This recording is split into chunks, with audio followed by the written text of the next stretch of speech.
A rotation turns a figure a given number of degrees around a point. Often our problems involve rotating around the origin. Remember where the origin is in the coordinate plane. In this example, we're going to rotate the triangle 90 degrees counterclockwise about the origin.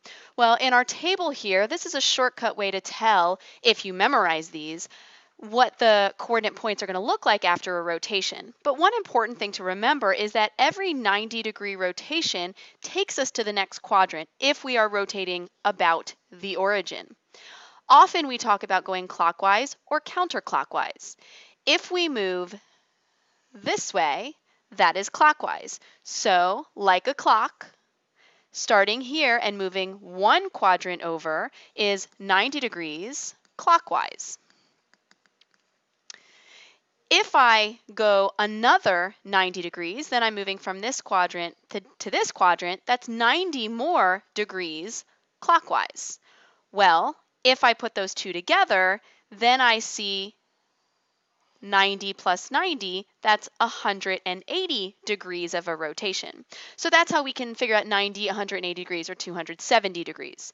Now in this particular problem, we are rotating the triangle 90 degrees counterclockwise. So that means against the way of a clock, opposite of the way of a clock. So from here, going backwards 90 degrees, going counterclockwise 90 degrees is going to this quadrant. This will be counterclockwise 90 degrees. It's often easier to see a rotation if we link our picture to the origin, as if it's like on a popsicle stick, like that. Now I'm going to take this figure and I'm going to rotate it 90 degrees into the next quadrant. Now how do I know when I've gone 90 degrees? Well, you'll notice that if I'm in the next quadrant, now that axis lines up vertically and this axis lines up horizontally, and see how the popsicle stick, I made it stay there, is now at a right angle with where the popsicle stick is before. So there is where my transformed, my rotated triangle will lay, and there is the image. So we're going to put the points of the image in those places. So we're going to take that pre-image and we are going to rotate it 90 degrees counterclockwise. Now how do I know when I've gone 90 degrees?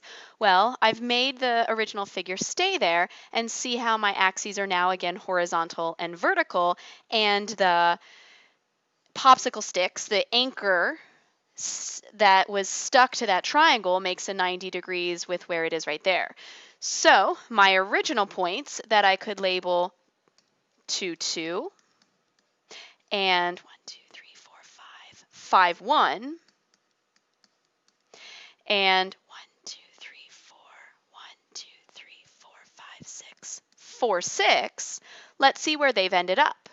Well, we've got this image right here that is at -2, 2, and this one that is at -1, 5,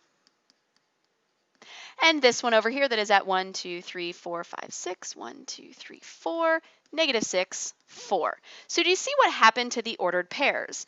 They got reversed, and then we can tell what the sign is according to which quadrant it's in. So we know if we go to the left quadrant, then we know we have to go left 6, -6, and then up 4. So we can tell the negative or positive of our coordinates by knowing which quadrant we're supposed to rotate into. Other than that, every time we do a 90 degrees rotation, the x and the y will change places. Every time there's another 90 degrees rotation, this is two 90 degrees rotations because this is 90 plus 90, the x and y switched. See how the x and y switched? Then the x and y switched again, then the x and y switched again. So we just have to figure out how many times are we doing a 90-degree rotation. That's how many times we switch, let me spell that correctly, we switch the x and y on a 90-degree rotation, and then we just have to figure out which quadrant is it supposed to land on. Do you want to try the next one? Rotate this triangle 270 degrees counterclockwise about the origin.